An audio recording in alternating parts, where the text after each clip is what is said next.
So, you're not really going to see me. You might not even hear this really well because I'm riding on a train. It's beautiful out there, as a matter of fact. Should probably.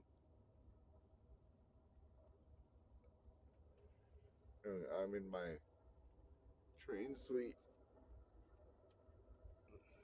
Out there is some place in Indiana. Yesterday, I was on the Zephyr train from California to, or not yesterday, technically, still today. I was on the Zephyr train from Sacramento to Chicago. What is that thing? Stop doing that. What is that? All right, whatever.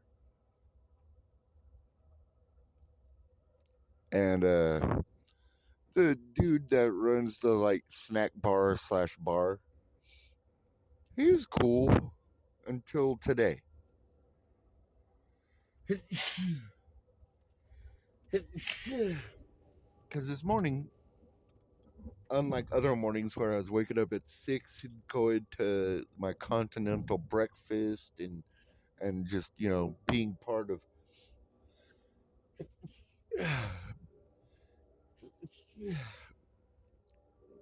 and you can probably hear the train horn going off in the background.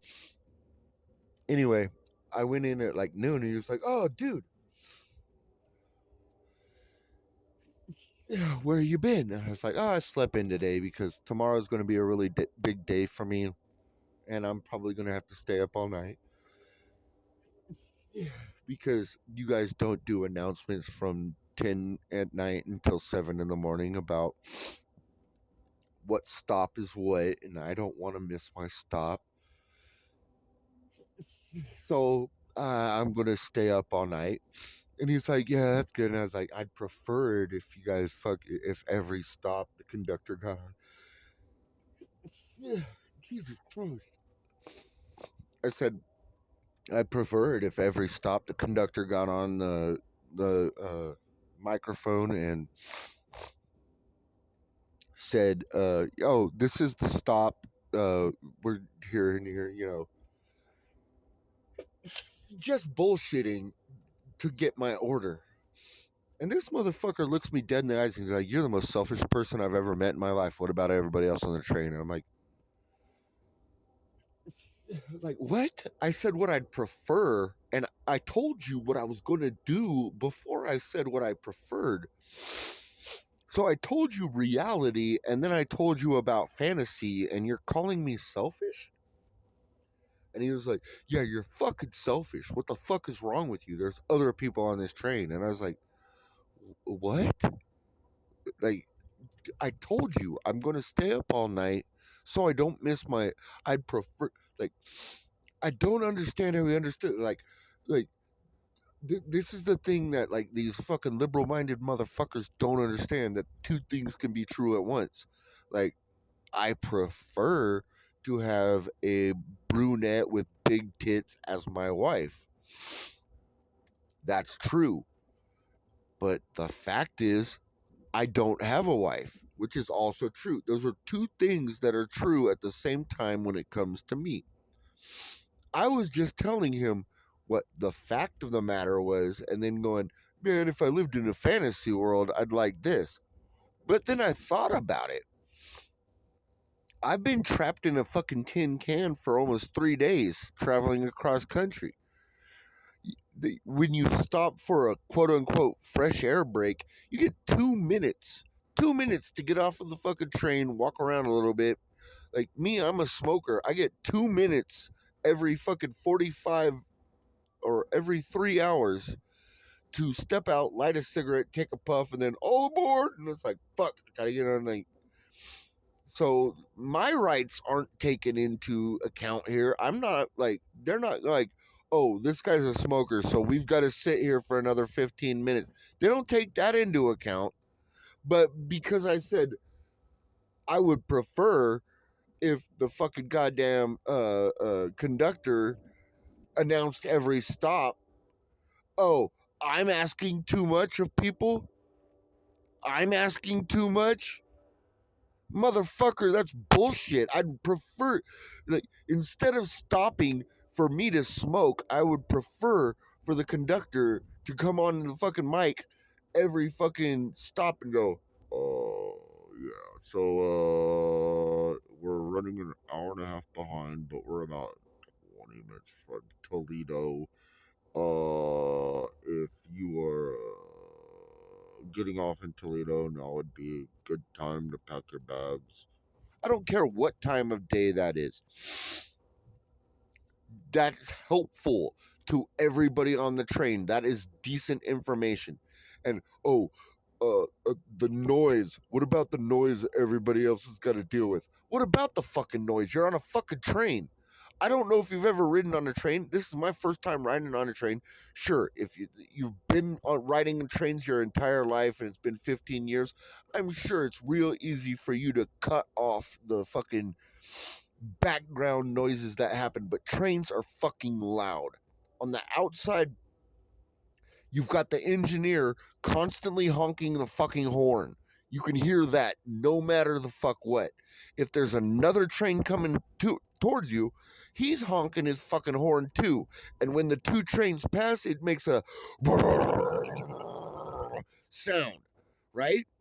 And then, not only that, every time the train you're in hits uneven rails, it'll every car will do that, and you could hear it coming like a wave, and it's loud as fuck. And then, like, if you're in a sleeper car like mine, these motherfuckers aren't exactly soundproof. Everybody that's on my floor right now can hear me ranting about this on YouTube right the fuck now. And I can hear them fart, shit, cry, fight, their kids fucking throwing a tantrum. I could hear all that. Being on a train is fucking loud. I'm sorry, but at every stop, having the fucking conductor go, oh, yeah, we've just reached Gary, Indiana.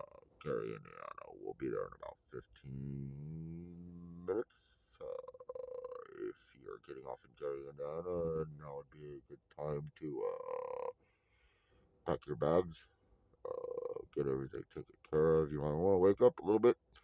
If you are getting off in Gary, Indiana, we'll have somebody come by and check on you, make sure you got everything ready.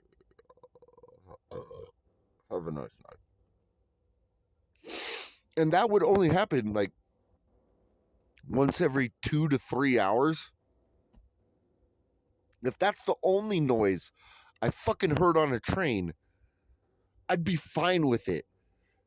Like, it's hard. Like, when you can sleep, you sleep like a baby on a train. But it's really hard because there's noise fucking constantly.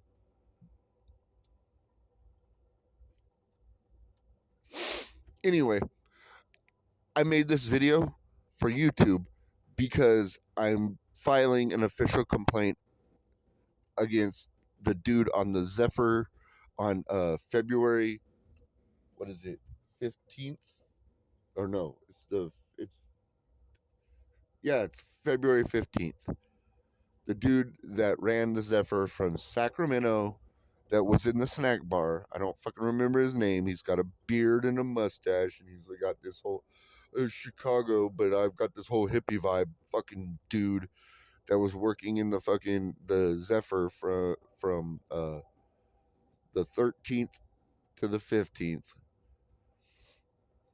Yeah, that guy, like, he was cool as fuck at first, but yesterday he just, like, I never called him any names. I had never insulted him, and he just went all out on me.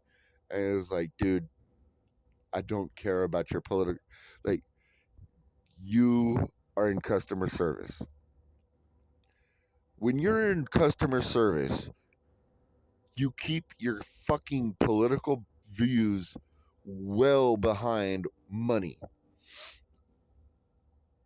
I grew up working in restaurants. I started as a dishwasher, worked my way all the way up to a sous chef.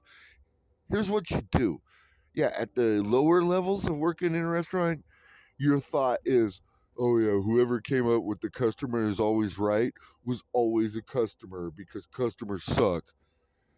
And then once you get to the point where you're running the business and you have to account for the money, you realize the customer is always right because repeat customers is how you keep making money. This is my first time riding a train, and I had a negative experience. And that's on you, Amtrak, for not training your fucking people to realize that, hey, there are going to be people that come on the train that have never ridden a train before because people have been riding planes because it's cheaper and more easier and more accessible. So when people come onto this train, you have to be super nice to them. Amtrak, remember that. All right?